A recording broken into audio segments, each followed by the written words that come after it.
and I'm afraid to know the answer to this question. What are some of the hardest tasks that you've had to do here, or the most frustrating, difficult, like I hate this job, I'm gonna rip my hair out type things that I've asked you to do? Yeah. She pulls out a list. She's like, okay. Well, no, I wrote a couple things down just to try to like think about it. And the funny thing about me and the way my brain works is that I'll be so frustrated in the moment, or I'll call my parents, or I'll drive home and I'll just be so frustrated. But like once that day passes, it's gone.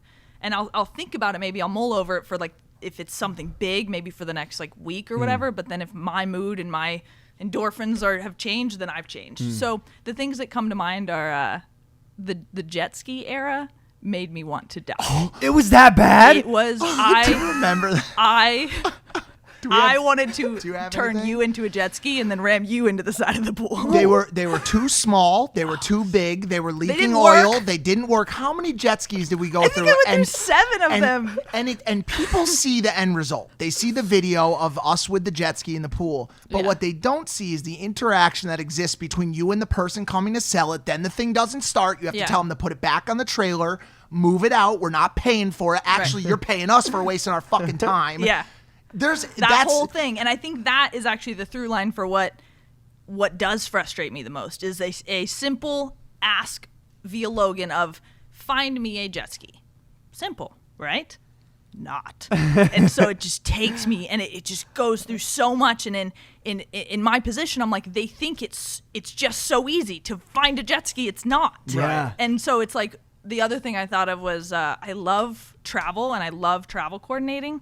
But the most frustrating thing is like being home and you or someone just being like, hey, we're changing this. We're moving this around. And if the time change, it's 2 a.m. It's 11 p.m. I wake up to 4 texts on my phone and you guys are just like, oh, we missed our flight, which I think that's only happened once in like Ibiza or whatever. That situation was, it's when everything shifts and changes and it all has to happen very quickly and then something else comes in.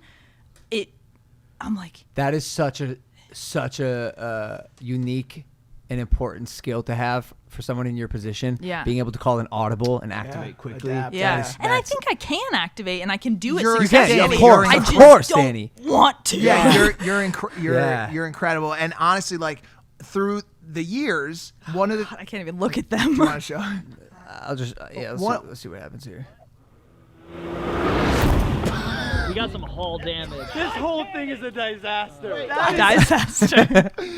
One of the things you've always done, and we talked about, calling upon me in times of your need, is like you'll be like, Mike, why does he do this? Like because here's the thing. Once again, everyone sees the execution. They see the end result. Yeah. But you don't realize how simple of a notion it starts with when it comes from Logan.